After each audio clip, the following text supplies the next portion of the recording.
نحمدہ و نصلی علی رسولہ الکریم، اما بعد، بسم اللہ الرحمن الرحیم۔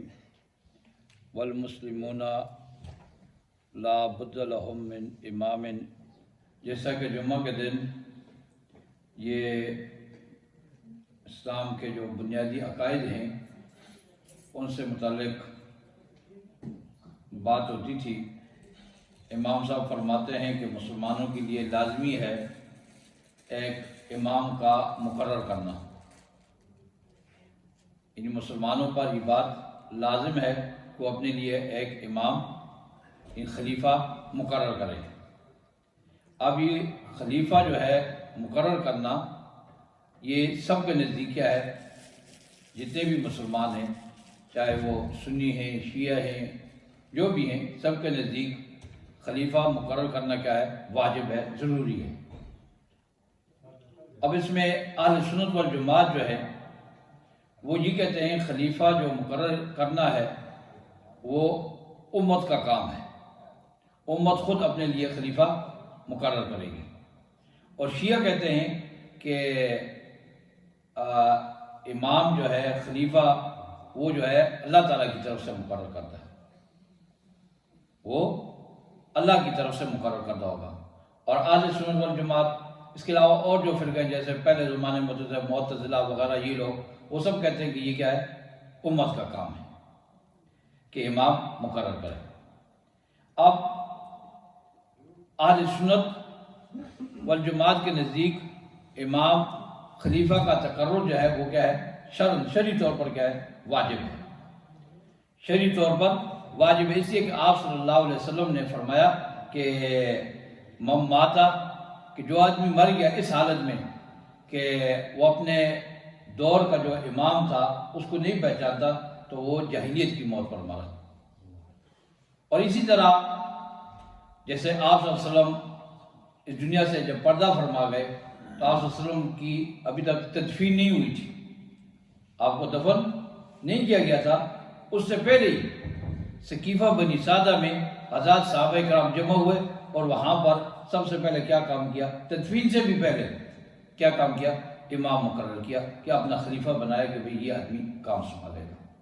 تو یہ اتنا کیا ہے، یعنی اہم کام ہے۔ اور ایک بات یہ بھی ہے کہ مسلمانوں کے جتنے بھی یعنی معاملات ہوتے ہیں، احکام ہیں، کہ بعض ایسی چیزیں ہیں کہ جو امام کے بغیر نہیں نافذ ہو سکتی، بعض احکام ایسے ہیں کہ اب جیسے ہم غیر مسلم ملکوں میں رہتے ہیں تو اب یہاں پر یعنی اسلام کی کافی ساری چیزیں جو نافذ نہیں ہوتی، کیونکہ غیر مسلم ملک ہے، یہاں کوئی ہمارا مسلمانوں کا ملک نہیں، کوئی امام جو ہے، خلیفہ جو ہے اسلامی جو ہے وہ ہے نہیں، تو اس لیے وہ چیزیں نافذ نہیں ہو سکتی۔ تو اس لیے کیا ہے، خلیفہ کو ہونا کیا ہے، ضروری ہوتا ہے تاکہ اس کے ساتھ شریعت کے جو احکام متعلق ہیں وہ کیا ہے، ہو سکے۔ تو اس لیے کیا ہے کہ بھئی مسلمانوں پر اپنے لیے امام خلیفہ کا مقرر کرنا کیا ہے، واجب ہے، یہ ضروری ہے۔ اور دوسری بات کہ خلیفہ جو ہے اب یعنی کون آدمی ہو، خلیفہ کون آدمی ہو، تو ایک یہ کہ جس کو مثلا ولایت مطلقہ حاصل ہو، ولایت مطلقہ کاملہ حاصل ہو، وہ آدمی کیا ہے، امام ہوگا۔ اب ولایت مطلقہ کاملہ کیا مطلب ہے کہ جس کے اندر 5 چیزیں پائی جائیں، 5 کہ بھئی ایک تو کیا ہے، وہ مسلمان ہو، کیا ہو، مسلمان۔ دوسرا کیا ہے، کیونکہ کافر وہ جو وہ نہیں بن سکتا مسلمان، کافی ساری چیزیں اس میں اس کا حکم ہی نہیں چلتا۔ دوسرا کیا ہے کہ بالغ ہو، کیونکہ بچہ مجنون ان کا وہ نہیں چلتا۔ اسی طرح کیا ہے کہ آزاد ہو، غلام، وہ بھی حکم واجب میں نافذ نہیں کر سکتا۔ اسی طرح کیا ہے، یعنی مرد ہونا۔ تو یہ 5 چیزیں کہ مسلمان ہو، آزاد ہو، مرد ہو، عاقل ہو، بالغ ہو، یہ 5 چیزیں کیا ہے، یہ ولایت مطلقہ اور کاملہ ہے، یعنی یہ اس کے اندر یہ چیزیں پائی جائیں۔ اب امام کے لیے یعنی ہم یہ کہتے ہیں کہ ضروری نہیں ہے کہ امام جو ہے وہ سب سے افضل ہو، کہ بھئی مسلمان کمیونٹی جو ہے اس میں جو سب سے افضل ہوگا وہ امام ہوگا. ہمارے نزدیک ایسے نہیں. شیعہ کے نزدیک یہ ہے کہ جو سب سے افضل ہوگا وہ امام ہوگا. ہمارے نزدیک یہ نہیں کہ بھئی جو سب سے افضل ہو وہ امام ہو، بلکہ بعض اوقات ایسا ہوتا ہے کہ آپ دیکھتے ہیں کہ جیسے مذہبی سیاسی معاملات میں اب ایک آدمی وہ زیادہ تیز ہوتا ہے اور جو زیادہ علم والا ہوتا ہے اس سے اتنا وہ نہیں ہوتا.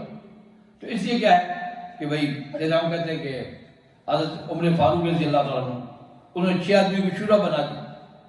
اب 6 آدمیوں کی جو شورا بنائی ان میں ان کو پتہ تھا کہ کون افضل ہے کون کس سے افضل ہے، بے شک.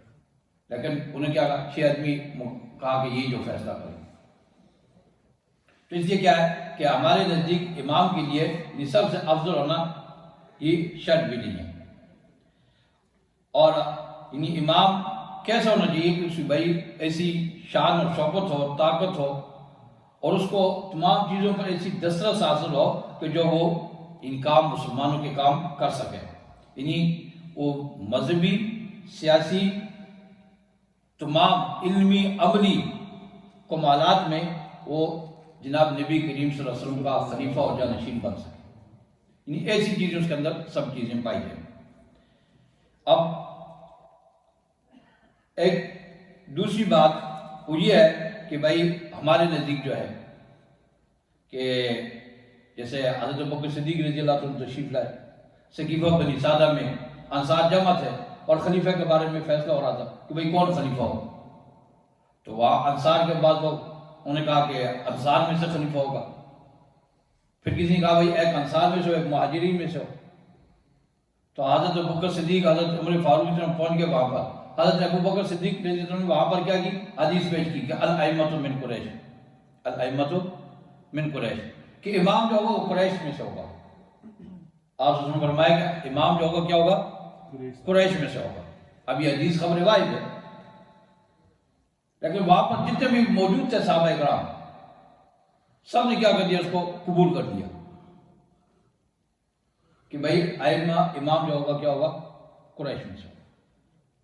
اب یہ قریش میں سے ہونا اب آج مطلب اسلامی ملک کو سب تقسیم ہو گئے، علیحدہ علیحدہ ملک بن گئے.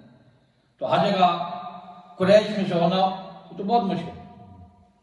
تو کیا ہے کہ بھئی ہمارے علماء فرماتے ہیں کہ الائمۃ من قریش، یعنی کیا ہے زیادہ حقدار ہے، حق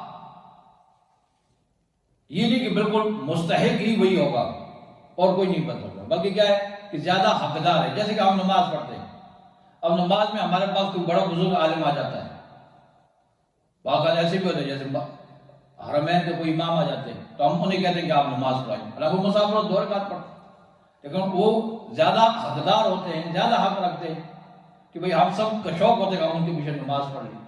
تو اس وجہ سے کیا یعنی زیادہ حقدار جو ہے قریش. اس طرح امام صاحب فرماتے ہیں کہ اب ایک 2 چیزیں ہیں کہ ایک تو کیا ہے امام کے لیے ہمارے نزدیک یہ شرط بھی نہیں کہ وہ معصوم ہو. امام کے لیے یہ شرط نہیں ہے کہ وہ کیا ہو؟ معصوم ہو. معصوم کا مطلب یہ ہے کہ ایک آدمی گناہوں سے بالکل پاک، یعنی اس کے اندر معصومیت کا مطلب یہ ہوتا ہے کہ کسی کے اندر اللہ تعالیٰ نے ایسا ملکہ پیدا کر دیا کہ وہ گناہ کی طرف نہیں جاتا، اچھائی کی طرف جاتا ہے. اب یہ معصوم ہونا ہمارے نزدیک، ہم اہل سنت والجماعت کی عقیدہ ہے کہ معصوم کو میں صرف انبیاء اکرام ہیں. کون ہیں؟ صرف انبیاء اکرام ہیں. حضرات صحابہ اکرام محفوظ ہے، اللہ نے ان کی حفاظت کی. لیکن بعد میں جتنے لوگ ہیں اب یہ کیا ہے؟ معصوم کوئی بھی نہیں. معصوم کون ہے؟ صرف انبیاء اکرام ہیں کہ بھئی انبیاء کو اللہ تعالیٰ نے معصوم بنایا، وہ گناہ کی طرف نہیں جاتے.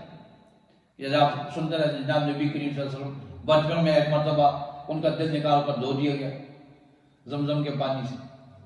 جب حضرت بنو سعد میں تھے، حضرت حلیمہ سعدیہ رضی اللہ عنہ کے پاس، اسی طرح جب معراج پر تشریف لے جا رہے تھے تو پھر حرم میں، حرم مکہ میں لا کر ان کا دل نکال کر دھو دیا گیا زمزم کے پانی سے. تو انبیاء کیا ہیں؟ معصوم ہیں. امام کے لیے معصوم ہونا ہمارے نزدیک شرط نہیں ہے کیونکہ حضرت صحابہ کرام نے جب حضرت ابوبکر صدیق رضی اللہ عنہ کے ہاتھ پر بیعت کی تو سب نے بیعت کر لی، صحابہ کرام کا اجماع ہو گیا، حالانکہ حضرت ابوبکر صدیق کیا ہے، معصوم تو نہیں، کسی جگہ کوئی نص نہیں ہے، کوئی حدیث نہیں۔ صحابیت کی دلیل ہے قرآن پاک میں بھی ہے کہ بھئی ہم کہتے ہیں جو حضرت ابوبکر صدیق کی صحابیت کا انکار کرے گا وہ کافر ہوتا ہے، کیونکہ نبی صلی اللہ علیہ وسلم ثانی اثنین ذو فی الغار قرآن پاک کی نص، لیکن ان کا معصوم ہونے کی کوئی دلیل نہیں۔ اور صحابہ اکرام نے ان کی امامت پر خلافت پر کیا کر دیا، اجماع کر دیا، سب نے کیا کر دیا، ان کے ہاتھ پر بیعت کر دی، تو اس لیے معصوم ہونا شرط نہیں ہے ہمارے پاس۔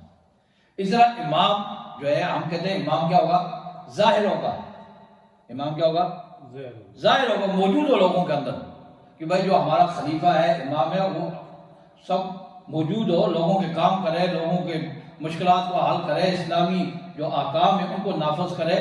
تو اب یہ کیا ہے، اگر کوئی غائب ہو جائے تو وہ تو امام پھر جو مسلمان ہیں ان کی مشکلات ہیں، ان کے مسائل ہیں، احکام ہیں، کوئی چیز بھی نہیں ہو سکتی، سارا سسٹم رک جائے۔ اب شیعہ کے نزدیک کیا ہے کہ شیعہ ان کے جو ہیں انہوں نے جو 12 امام وہ کیے ہوئے، کتنے، 12 امام، جن کو وہ کیا ہے، معصوم کہتے ہیں۔ اب ان میں جیسے حضرت حسن، حضرت علی رضی اللہ عنہ پہلا امام ان کو مانتے، ان کے بعد حضرت حسن کو، پھر حضرت حسین کو، پھر امام زین العابدین کو، پھر ان کے بیٹے جو ہے امام باقر ہیں، پھر ان کے بیٹے امام جعفر صادق ہیں، پھر ان کے بیٹے موسیٰ کاظم ہیں، پھر ان کے بیٹے محمد تقی، پھر محمد نقی، پھر اسی طرح آگے حسن عسکری، پھر ان کے بعد جو ہے محمد قاسم، محمد قاسم۔ اب محمد قاسم وہ جس کو امام مہدی کہتے ہیں، کیا کہتے ہیں؟ اب ہمارا عقیدہ تو یہ کیا ہے کہ امام مہدی پیدا ہوں گے، آپ صلی اللہ علیہ وسلم کی نسل میں پیدا ہوں گے، قریش میں سے ہوں گے، اور جیسے آپ صلی اللہ علیہ وسلم کا والد کا نام ہے، والدہ کا نام ہے، اس طرح ان کے والد والدہ کا نام ہوگا، ان کا نام محمد ہوگا، اور مطلب ہے جب لوگ طواف کریں گے وہاں پر ان کو ظہور ہو۔